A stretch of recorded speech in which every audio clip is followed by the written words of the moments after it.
কলকাতায় এক তরুণীর রহস্য মৃত্যুর ঘটনা। গতকাল রাতে অচৈতন্য অবস্থায় ওই তরুণীকে এসএসকেএম হাসপাতালে নিয়ে যাওয়া হয়। সেখানে ওই তরুণীকে মৃত বলে জানান চিকিৎসকরা।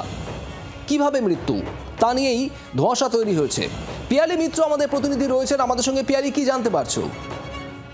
একেবারে দেখো, যেটা ঘটনা ঘটেছে যে গতকাল রাত্রিবেলা এসএসকেএম এর ট্রমা কেয়ারে একজন যুবক একজন তরুণীকে নিয়ে যায়। তার শরীরে বিভিন্ন জায়গায় আঘাত ছিল, রক্তাক্ত ছিল এবং সেখানে চিকিৎসকরা তাকে মৃত বলে ঘোষণা করে এবং পুলিশের কাছে, হসপিটাল থেকে পুলিশের কাছে খবর দেওয়া হয়। পুলিশ যখন আসে ওই তরুণী যেটা জানায় যে তারা স্কুটারে করে যাচ্ছিল, স্কুটি দুর্ঘটনা হয় এবং তাতে তিনি জখম হয়েছিলেন।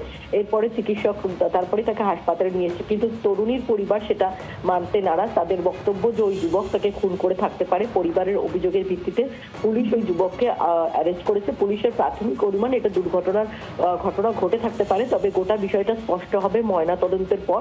ফলে আজকে ময়না তদন্ত হবে ওই তরুণী। পিয়ালি, ধন্যবাদ।